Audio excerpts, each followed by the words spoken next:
Hello, guys. Hope you're doing well. This is TJ, and you're listening to Beyond the Ring podcast. And welcome to my review of this week's Smackdown and AEW Dynamite. Let's get into the Smackdown first. And this week's Smackdown was an average show with a lot of hype up and the history-making Smackdown episode, first ever Hell in a Cell match in the Smackdown history. They made it, but still they didn't deliver that at that level. And I expected very much that match would be a show stealer kind of a match. Going into this episode, I did know that this was a one match episode. That's the whole thing that they're doing. And Roman Reigns should be the SmackDown brand's name right now, because that's the only thing that's going good right now. Not at the single storyline is good in SmackDown right now. And if Roman Reigns is off for injury or something, it could be into the range of Monday Night Raw as well. No doubt about it.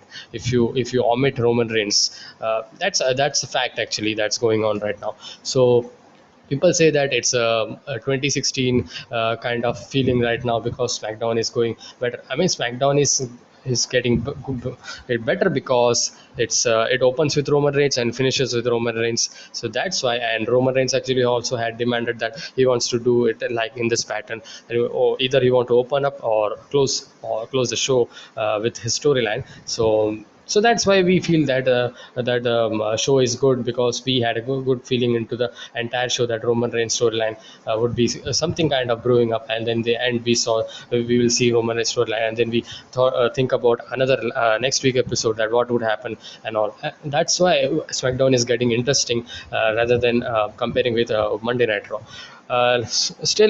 Anyways, lots of bragging about the show. Actually opened off with the video package, Roman power bombing Dominic Mysterio, and all the things that we actually had recap upon last week. They show upon, and Rey Mysterio comes about, and it's also always was confirmed, but still Rey Mysterio comes out, and the cage is actually lowering. And I thought about this is the opening match that they're doing with, but they didn't tell that. So Rey Mysterio then had a very personal promo, and that was good. And he can't stand of his son getting beaten up, and his pain, his hurt, his sadness, he feels it, and his promo was very good here, and that actually touched me very well, and it had a good little good story there. But there's not I would say again that there's not a single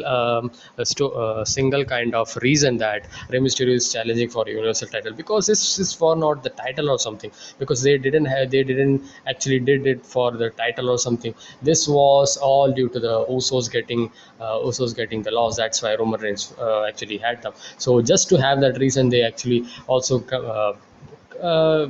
drive the title onto it as well. So yeah, just escalated that title into the storyline. So that was a kind of a value less value for the championship that they're doing, but still that's what they are doing. And he calls out Ray actually calls out Roman Reigns, but he doesn't come out. And finally he comes out and he says, and are you sure, he asks, and he says hells yes. And Roman Reigns said, "We are doing it my way," and that was it. And we actually closed out this segment, and then we go to the bad stuff of show, and we get to the first match, which was Biggie and Kevin Owens versus Apollo Crews and Commander Aziz. Prior to this match, they had a match. Prior to this match, we had a backstage interview with Kayla Baxton, just a normal thing, and they are having he brags about. Kevin Owens brags about Biggie, and Biggie asks, "It's not all you can talk about. I mean, I have said so much about you. You didn't said about me that as well." So we get in the match. Then match first, we got the tag team match. This was a okay match. I mean, nothing to say about that much. All of them worked okay. I mean, okay match, fun watch. And in the end, we saw Aziz actually pulls Owens out of the ring and slams into the ring post, and Sami distracts Owens and try to hit him, but had a distraction, and that hit Aziz hits a Nigerian nail, and that was a kind of kind of out of nowhere, and that could be a top 10 list for WWE, out of nowhere finishers. So a Nigerian nail out of nowhere. His finisher is very cringe, man. I mean, the name is so menacing and is so dangerous, but the move itself is just uses his thumb. So it didn't have. I mean, it's very lame finisher, but still they are doing it good. So, but Apollo Crews is very good, and his character he portraying the heel character that he's evolved into is very good. And Commander Aziz looked good here, and he looked good here and wrestled well, and he wasn't that bad or something. He was good. And then we get to actually video promo for Nakamura and Corbin because their match was coming up. After that, we saw uh, Sonya Deville and Adam Pearce, and we're standing there, and Owens come about, and he actually challenged Sami Zayn. He wants him at Hell in a Cell, and that's confirmed. This is the match actually confirmed for Hell in a Cell. Sami Zayn versus Kevin Owens would be a great match, but we have seen a million of times. I mean, uh, nothing going on. I mean, I don't know what Sami Zayn is doing. I mean, he just pisses off. He just pisses off. His character is like that, and don't want to challenge intercontinental champion. I mean, why don't he challenge Apollo Crews for the Intercontinental Champion? I mean, that would be a great match. Sami Zayn versus Apollo Crews. Have a singles match, man. I mean, I don't know why he's just coming out in every Kevin Owens Biggie matches, and he just sit on the commentary and nothing storyline going on. I mean, he's doing very good work, but he is in the title picture. But why don't he challenge them? I mean, that's a booking that they should go after. So, anyways, second match Shinsuke Nakamura versus King Corbin, and this is for battle for the crown. And this is the rematch of the rematches, and we have seen tons of rematches every week, and this was the over here, end of the rematch. And in this, actually, Shinsuke Nakamura picked up the victory, clean victory. He got second Shasa. Nothing to say about this as well. Okay, match. I mean, the matches were not that bad as well. I mean, you can't watch it though. I will not say that, but these matches we have seen it, and over and over, and even the tag team matches, well, we have seen that. So nothing new there. I mean, nothing new, nothing storyline perspective as well, nothing new, and that was it. And Nakamura then had the sits on the that King's chair, and that was a good and Rick Books actually gives him the crown, and he takes the crown and he fits the crown in his head, and that's a ending of this match. And then we saw Bianca Belair actually comes out, and she actually kind of they were telling us the face off Bailey versus Bailey and Bianca Belair, but Bailey didn't come out or something. Bianca Belair was talking about how of her childhood actually, of how she was insecure and how she's right now, and she's where she's right now because of her hard work and dedication. So motivation kind of that was a good promo by Bianca Belair. So the story of this match actually is, if you focus, is Bianca Belair is a heel who is mocking Bianca Belair, and Bailey actually thinks that she's not a good champion. She can be a champion. She got the fluke victory in WrestleMania, and that's the storyline here.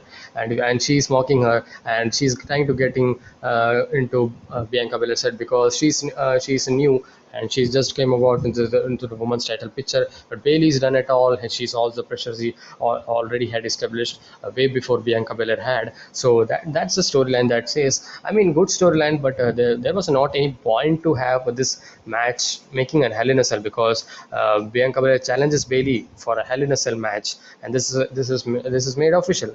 The SmackDown Women's Championship is in Hell in a Cell. So two Hell in a Cell match there, as Roman Reigns, Rey Mysterio is going to be this main event. So two matches. So one women's SmackDown Women's Championship, and one is WWE Championship. And I mean, they wanted to do something with women as well, so that's why they did it. So fans are also selling that maybe Rhea Ripley versus Charlotte Flair would could have been the good fit for the Hell in a Cell, because they that was a more of a fierce and kind of a heel versus heel kind of race storyline than this. So anyways, I mean, could be a good match. I mean, they didn't warranted that this could this match wasn't warranting that situation to be Hell in a Cell match. But still, Bailey comes out and Bailey tries to hit Bianca Belair, and Bianca Belair had some offense, and finally Bailey had then the offenses, and Bailey hits a running knee to the face, and Bailey with a rose plant, and that's her new finisher, I think so. And that was it.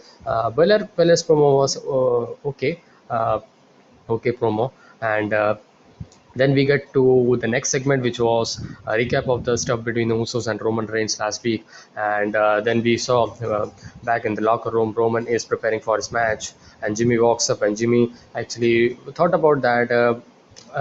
What Roman said last week, and thinks Roman was right about them needing to represent by being the best, and they are kind of reconciling, what they are showing. But eventually, I think so. Jimmy Uso versus Roman Reigns is gonna happen. I think so, because the main event picture that showed us kind of a tease, kind of a small tease, but. If you focus upon that, so Jimmy does say, Roman Reigns say that our family is important. I will finish off this business, you find your brother, that's the more important thing. And he isn't worried about Rey Mysterio.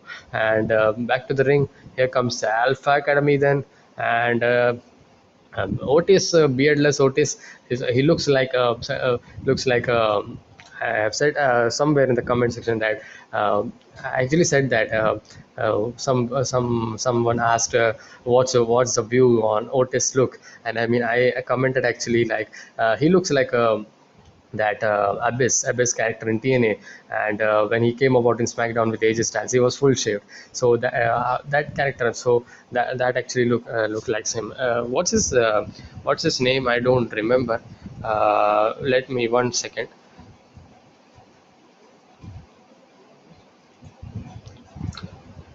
1 second. Uh, Yeah, Joseph Park. Joseph Park. I forgot about his name, Joseph Park. So he looked like Joseph Park. But again, this wasn't a match. We actually saw a video highlight of Otis uh, brutally attacking not Chad Gable. Uh, what's his name? Dawkins. Ford, Montez Ford. He attacks Montez Ford, and Dawkins actually steps up. I mean, so much wrestling, man. I'm just forgetting about. And then we saw Rey Mysterio is preparing for his match, and we then have a kind of a sit down segment with Cesaro, and Seth Rollins comes up, and they had the communication, they had the discussion then, and kind of a uh, kind of a we didn't see any kind of a physicality in this discussion. And Cesaro discuss him, and everything he stands for is a disgrace, says. And Cesaro actually says he respects him, but what he's doing is he didn't respect him. He had respected him as a competitor, as he says. Cesaro does respect Rollins as a competitor, as he says, and you'll see him Sunday, and he gently kind of shoves him kind of in a comedic way backwards over his chair, and he's livid then. Seth Rollins sits up and he's livid. Back to the ringside, and this is the main event. Roman Reigns versus Rey Mysterio, and I was excited for this match going into this. I mean, Hell in a Cell match. I was having optimistic feeling. I mean, could be a good match. Could be a good match. I was saying that because first ever SmackDown we Hell in a Cell match, and all the presentation and all the things, and maybe a good match, kind of a underdog versus a very strong heel, kind of very good match. And this psychology of this match was very good. If you see from the start of this match, we saw Rey Mysterio had that disadvantage of his small size, and he actually had tools that he introduced upon, toolbox, chairs, and all the things. And he actually traps the chairs onto his neck. A good strategy there. And the initial starting of the match was good. And but then it was kind of, I would say frankly that this was a more of a TLC match than kind of Hell in a Cell match, because I mean, it was Roman Reigns actually power bombed him to the cage actually from the over the top, the apron, over the top, the apron. That was a big moment there, but. Apart from that, I mean, as we expect Hell in a Cell match, going into the top of the cell and all, and having that teasing and all, and breaking the cell, and that's what we expect when Hell in a Cell match. I mean, that's the original layout of Hell in a Cell match. I mean, I know that there's a challenge going on because the SmackDown TV show, you have limited time, and they just wanted to do it. That's why they did it. I mean, if they have done it this way, as I said, this would be a very good match. Even though story was not good, story going into this was not, as I said, didn't want the universal title to be on the line. But still, they could have teased and all. They could have some announcer table breaking and all. And but still, we didn't see some high spots and all. And Roman actually was taking lots of offense from Rey Mysterio. But we actually were obviously known that I mean, Roman Reigns would be retaining this champion. He's not gonna lose to Rey Mysterio. So, but Rey Mysterio looked good, and Roman Reigns gave him a ton of offense on him, and. For Rey Mysterio, and it was a nice underdog kind of match, but not a best match, or not a very good match or a good match or something. I would be rating it an average Hell in a Cell match. I mean. I've not seen so much of Hell in a Cell matches. I mean, I've seen some, but I mean, I don't remember the matches, but still, I mean, if I remember in this latest kind of thing we have seen in LSM. This was kind of a very average match that we have seen. Less hyped, and the storyline itself, even though Rey Mysterio and Roman Reigns is two are big stars, but still they didn't get that feeling. I don't know why, and because all we know that is the build up, and they didn't build it up. That's why. Just having the good superstars, it doesn't make sense. It doesn't make the match. We should have storylines. So that's what that hit the negative here. So anyway, Roman Ray got a tons of offense. Roman finally actually pulls himself up in the corner, and he lands a Superman punch, and then Ray counters a spear and hits a 619, and Ray then hits a 619 again. Ray gets a chair and starts abusing Roman. So there was a pace in this match. There was pace. There was some kind of drama here and there, but it wasn't that believable that Reigns is gonna lose or something. So that's where this storyline actually fall apart. I mean, if you are the superstar who actually have defeated, I mean, the size double and triple than you have defeated them, and one of the greatest superstars, Edge and Dynamite, you have pinned him, stacked him, and then pinned him in the middle of the ring at WrestleMania. And that's kind of such dominant booking you are doing, and then you are saying that Rey Mysterio is gonna beat or something, and that doesn't make some believable kind of thing. We tried to, but I tried to, but still I wasn't that believing, because the build up, they didn't build that much. If they had built up something, I mean, kind of believable challenger, kind of beating Roman Reigns in a SmackDown episode or something.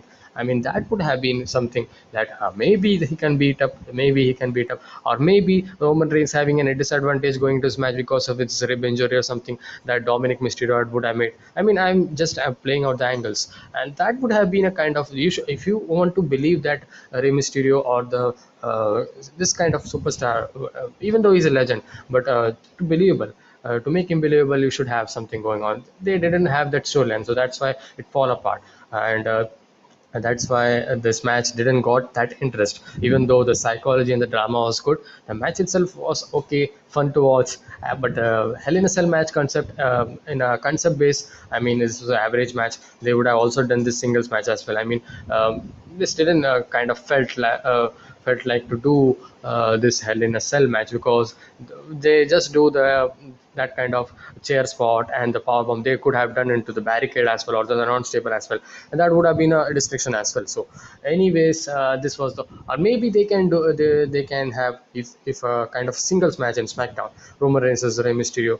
But then obviously it's not, it also bad booking, I know that, because why will the fans wait for Hell in a Cell match then? So maybe having a disadvantage going into the match then. So they could have played in different of angles with partially bad stuff there, but this was bad, man. I mean, just taking out the Hell in a Cell match from the card wasn't that I liked about. But still, Roman Reigns retains the Universal Championship, and Ray actually Jimmy also came up at the end post match, and he actually uh, picks his hand up. So kind of kind of a reluctant kind of acceptance from Jimmy also, kind of, I think so. Uh, certainly he wasn't like that. He didn't say anything when he was post match. Rey Mysterio was picking. Actually, he was standing up after the match, and Roman Reigns was so angry, and he attacks him again with. He actually introduced a new finisher. Actually, the guillotine choke was converted into kind of a setup from the neck, actually, and he didn't have to hold the two arms, or actually just set up from this face and just tilted, and that was a finisher that he got on Rey Mysterio and picked up the victory. So he again do that, and then he passed out, and Jimmy also didn't say anything. So kind of he's tilting into a kind of Roman Reigns character. But eventually, I think so they should do this match, Jimmy Uso versus Roman Reigns. If Jey Uso had get it, I mean Jimmy Uso should also get it. They could all easily do a one pay-per-view match after SummerSlam or something. Definitely, I don't want to see in SummerSlam. I want to see some John Cena, Brock Lesnar, or any else. I mean. But maybe in the next pay-per-view or something they can do it as well. So certainly if we see the storyline actually ended this way, that there's no challenger that left for Roman Reigns now, who's gonna beat this guy then? Who's gonna beat? I mean, I don't know. I mean, the way the storyline is going, this family storyline is going, so maybe we could see two ways, I think so. Either Jimmy Uso or Dominic Mysterio. I mean, the obvious thing would be Dominic Mysterio, but I don't want to see that. I mean, that will not create believable kind of. We cannot expect that Dominic Mysterio would be beating in a pay per view or something. Such a caliber kind of superstar Roman Reigns defeating multiple champions and multiple accomplished superstars, and Dominic Mysterio is beating. I mean, that's not even believable than Rey Mysterio. So I don't want to see. Maybe Jimmy Uso versus Roman Reigns kind of could be next pay per view is Money in the Bank. So maybe we could see, maybe we could see, and that's the episode, Smackdown episode. I mean, standard kind of average episode, average main event, and rematches continue. Even though they did hype up, but that didn't, as I said, didn't expectation into that expectation. Underwhelming episode. So I hope they rebound it next week and have some interesting thing into the family storyline of Roman Reigns, and I think so it gets better then. So let's finish this SmackDown review then, and so let's get into the AEW Dynamite review. This week's Dynamite was I mean, pretty okay show. Good, some good matches there were there. I mean, fun to watch wrestling was there. Uh, I mean, classic kind of storyline that was being displayed. I would talk about that, which matches they were. The show actually opened off with Jake Hager versus Wardlow, and this was an MMA cage match. The match itself, was a good match. I mean, was fun to watch through, pass through. It wasn't that bad. They had built it up, but the negative things I actually want to say that the punches and all they did was very kind of doesn't wasn't looking that realistic, because MMA actually had that. Real punches and all they didn't do it, and they were having just a kind of air punch or something, and that looked bad. And the first round was good, good to watch, and the second round, it got to second round, and at that time I think about that when will it be over. I mean, I wasn't that impressed, but still, Wardlow actually forgotten or something, I don't know, but he actually hit it suplex or something, and he also had a fireman's carry position as well in an MMA match. I mean, I don't know. It's a valid rule or something that you can do a fireman's match or a fireman's carry move and all in the match and MMA cage match. So Jake Hager, he had the experience, so he actually worked out well for Wardlow, and Wardlow actually had that carried out well with Jake Hager, and they certainly did well, and but AW doesn't want to or should not do this every time or so. They did this because Jake Hager had that background, and they actually also show the Bellator matches of him, his past victories in Bellator, MMA, and Wardlow. He doesn't have any experience. He's one and oh, I think that they said, and that's I think so the wrestling record that they said, not the MMA record. I don't know why. I just think about that. And Aubrey Edwards was also confused in this match. As she is so raised in the match in the wrestling matches, she wasn't that type because she itself was confused at some times that she wasn't kind of able to control how this match should be moving around, could be going forward.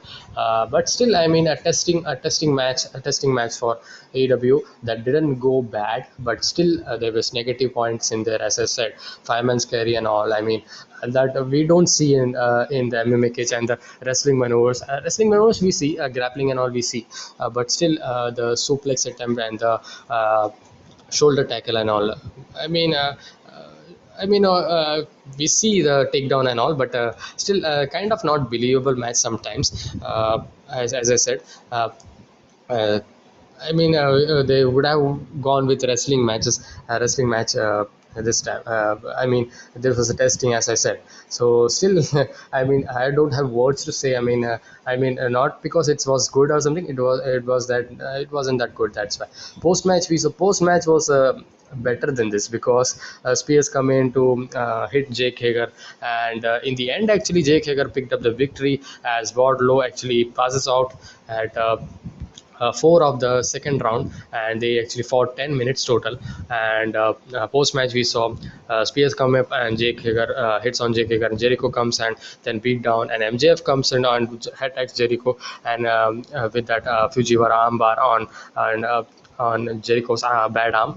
And we saw then Dean Malenko coming and had the face off with MJF, and he had the disgusting turn there where he hit Dean Malenko as well with a punch, and that was a more fuel to his heel character that is already into the peak. And Sammy Gora comes up, coming in for the real save to have to save his guys. So next week actually this match is confirmed: Sammy Guevara versus MJF, and this was the match in the segment. Then we get to the Frankie Kazarian and Penta and Eddie Kingston are ready for the match, and they are ready for the match, and they had the promo, and that was a good promo by very good promo by Frankie Kazarian, and he quotes a Bible kind of quote. He doesn't quite agree with that because it's time to take out the elite tonight, he says. Then and Kingston says, pray to your God to take your souls because your A belong to them, and Penta says Sierra Meadow. So a good promo there. And then we saw Team Taz. Brian Cage was not there, and they have the issues of with in the team because of the disagreement with Ricky Starks that they had. So next week it's gonna be actually Hangman Page. They actually challenged Hangman Page and versus Powerhouse Ops, and that would be a good match. I mean, very good match would be coming next week. And Hangman Page is one of my favorite wrestlers in AEW, and I can so wait. I'm so waiting for him to get into that AEW World Title storyline. I mean, when man, there's still time. I know that for All Out. So waiting that for. And then we saw Men of the Air versus Darby Allin, and then Darby Allin versus Ethan Page and Scorpius Sky. This was a handicap match. This match wasn't that bad. It was good to watch. I mean, Darby Allin played a very good babyface character here, and with that underdog style. And Ethan Page and Scorpius Sky had their a ton of offense on Darby Allin, and Darby Allin finally had that comeback. So classic storytelling. I mean, this wasn't that bad. He had that flipping stunner with Page making the save. Then and Page finds a toolbox to cut himself free. There was a moment where he actually straps him up on the knee, and he actually pushes him onto the ringside, and he was unable to, and he he gets a toolbox and he cuts the to breaks free from that strip that Darby Allin actually pasted upon his knee, and that was a good strategy by Darby Allin. So very good psychology match. I mean, psychology was good. The match layout was good. Nothing bad. Very good classic storytelling match. And then next we saw Cesar Bononi versus Orange Cassidy. This was a full of shenanigans match, but still. The ending of the after Orange Cassidy actually picked up the victory after all the shenanigans, because shenanigans was that Orange Cassidy was, as he was falling off the ringside, they were kind of mocking him. They were painting him with some water or something, and they were also having some jackets, kind of bullying him, and that was happening. And he finally had a comeback then, and he sets up a huge toss dive, and back in with the orange punch and finishes Bonnoni. This was short, but still it felt like long. I mean, but the last segment was good, where Peter Avalon was crying and holding Cesar Bononi because he lost. That's why, and all Chris Statlander and all the best friends hugs it off. So. Okay match. I mean, nothing to say about that much. The fun stuff was the ending that he was playing. So people are saying that um, uh, the brother of Dolph Ziggler, actually, what's his name? I don't remember his name. uh, Nemeth, Nick Nemeth, I think so. Yeah, so he is so good. I mean, he's just like Dolph Ziggler, and he's playing. He's very good in this comedic character that he's doing. If he breaks him up with from this team and go with a solo kind of a show or something, could be a great addition for him. I think I just think about that when I was watching this segment actually. And then Kenny Omega and Don Callis had a segment where actually Omega says, you have one shot, you can hit it, and he actually was trying to Jungle Boy actually tries to hit him, but he actually Nakazawa hits him from the back with the laptop, and he tries to chase him, and find he actually Kenny Omega pushes Nakazawa out, where he actually get out and escape from the with that golf vehicle that he had. So Kenny Omega's character, I mean Kenny Omega's heel character is kind of a loser kind of a character. I mean, he's afraid to face off, but still he's very good at wrestling. But why are they doing this heel kind of thing, that he's afraid, where he's a multiple championship holder, if you know, many championship title he's holding, but still they are framing him as a kind of afraidness that he's not able to having face Jungle Boy as well. So I mean, in a storyline perspective, they could have done that. So Kenny Omega doesn't suit that kind of going in and just escaping from the situation. I mean, that doesn't look good. And then we get Hardy Family Office. Matt Hardy actually argues upon Christian Cage's involvement, and he doesn't like upon who. When he comes into the business, that's why he actually is taking him over, and Christian Cage is livid, and they actually locks him up into a kind of a showroom or something, and Hardy suggests that they had to deal, if he comes about, and he will break him. And that was the segment here. And then we saw another matchup, and this was the debut of Brock Anderson and Anderson's son, Brock Anderson, Cody Rhodes versus Aaron Solo and QT Marshall. This was a very good match. I mean, I like this match very well. I mean, not a very pay-per-view level match or great match, I mean, but for a TV episode, I mean, this was a good match. This was a one match I actually very liked about. And Brock looked very good. I mean, just like his father, his slow, methodical wrestling, and Cody Rhodes and Brock Anderson had the upper hand in the first initial minutes, but then Brock Anderson was all doing the selling and all hitting or taking the sympathy and that babyface thing, because fans because he want to get over with the fans, so that's why they have the more time with Brock Anderson in the ring, because Cody Rhodes is already established. So just to have established with this big this new dude, that's why they're doing it.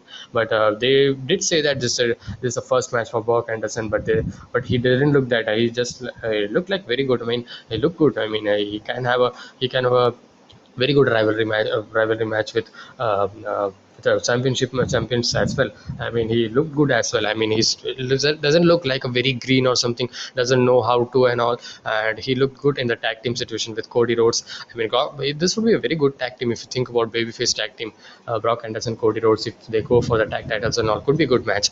And QT Marshall, we know that his storytelling is so good, and he was also good here.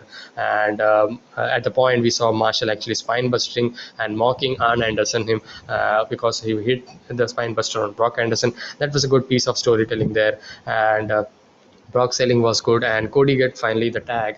And in the ending, we saw a belly to back suplex neckbreaker combination gets two on Brock, but he avoids the charge and gets over to Cody for the hot tag finally. And then he's cleaned and in a hurry as everything breaks down.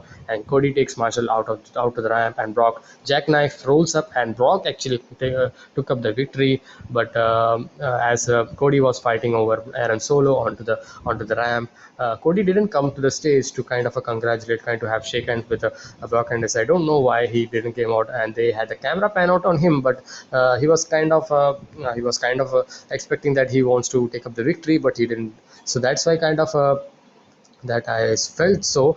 But still, this was a good match, very good. As I said, this was one of the match I liked about the psychology and the story that they told was good, and a good debut for Brock Anderson.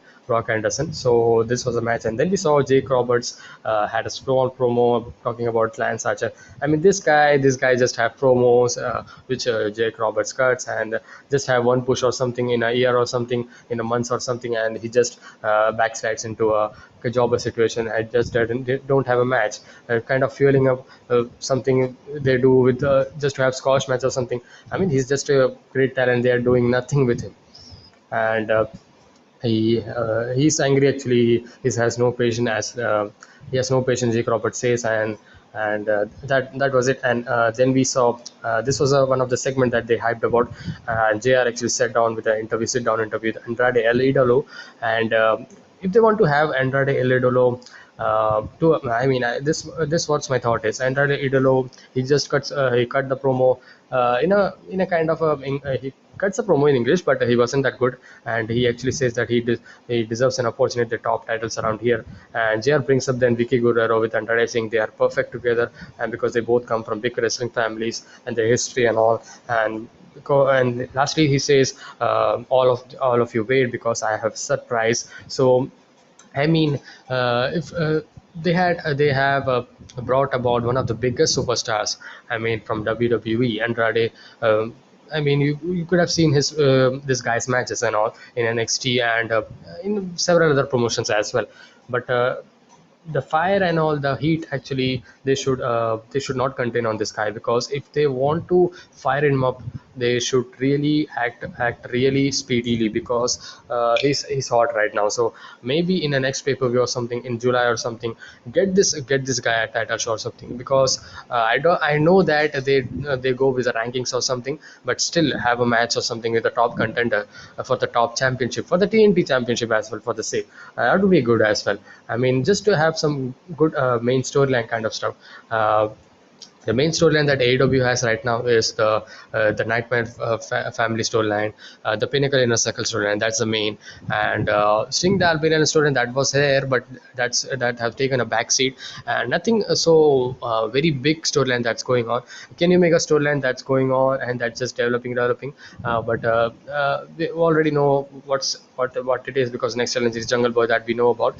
But that would be the first position that would be getting after the match with Jungle Boy next week. So if they want to have that, if they want to kick, I mean, push this guy to the moon, pushed it very well, push it very quickly. I mean, he has that hotness, because he has just debuted and out of the WWE, and he has that fan support. So maybe you cannot you should not give or something a win or something AEW championship, but still give him a high profile matchup. That's what I think.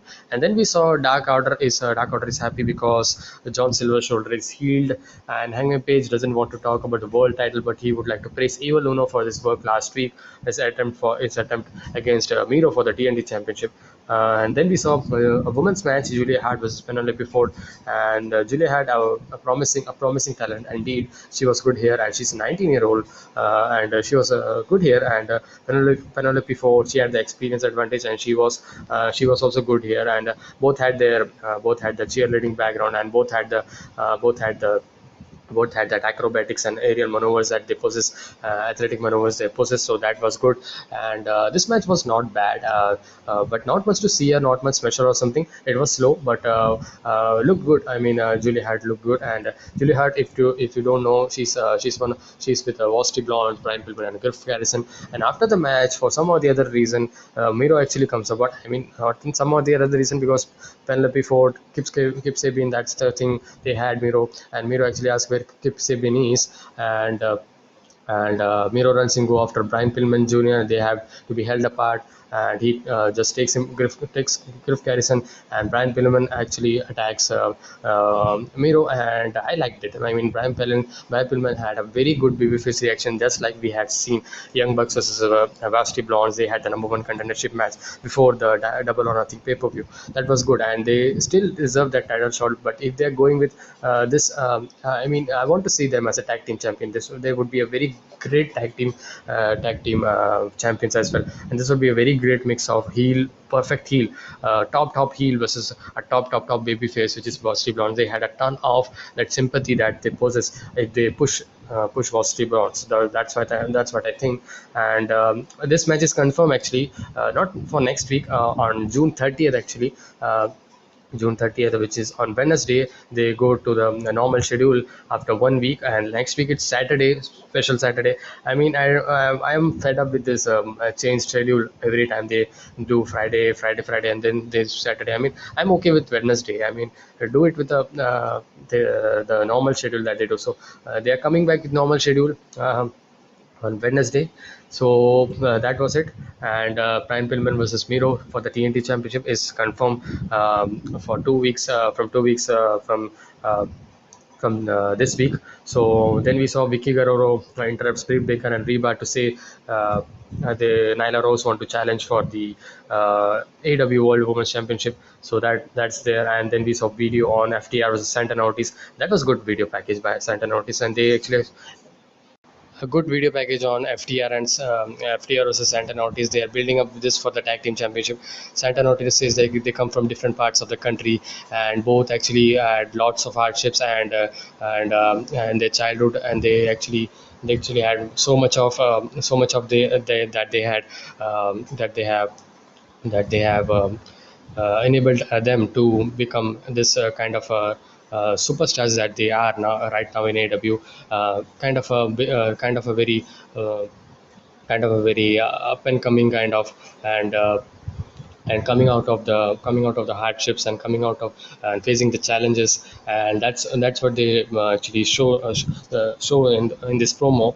And this was a very video package. If you haven't seen, please do see it, because it's a very good kind of a build up to the tag team championship match that would be coming. I think so. They didn't confirm or something, but they will be having this match. And then we have Mark Sterling and Jade Cargill, and have a deal with hotel in Toronto, so opponents can have a place to recover, and nothing to say about here. And the main event we had was Matt Jackson Good Brothers versus Frankie Kazarian, Eddie Kingston, and Penta Al Zero Miedo. This wasn't that a kind of a very special main event or something, but still a good main event. Nick Jackson was not there, but he surely come into the end of the match. Shenanigans were there from Brandon Cutler and Good Brothers. Matt Jackson mocking superstars and all, and their normal stuff they do. But Frankie Kazarian moments, Eddie Kingston moments. Eddie Kingston was more methodical here, and Frankie Kazarian at Pental Zero Miedo. As we know, Pental Zero Miedo had a high fast pace kind of matchup, so they looked good here, and their moments were good in this match. match. Nothing to say special about this match. A good fun watch. I mean, average fun main event. I could say nothing to say wrong about or something. But there was some point where young bucks actually were not that good, and the ending was kind of a normal that we see every now and then, as backstabber was put upon by Anderson, and but Nick Jackson sprays the cold stuff into Penta's eye, and top rope neck breaker gives Anderson the pin on Penta at at 15 minutes or something. So this was a match. I mean, this was a. I mean, as I said, this was a pretty okay show, average show. Nothing to say about. The only match I like about was the Brock Anderson tag team match that they had. So this was the review, AW Dynamite and SmackDown review. I hope you liked it. It was a kind of a highlight, I know, because if I will if I will speak about if I speak about this whole thing, it would take a lot of hours. So nothing to discuss about that much. So this was the overall show, overall highlights of the show. I hope you liked it. Please make sure to like this video, share it with your friends, and subscribe to my channel for more wrestling content like this. And I'll see you guys in the next one. Peace.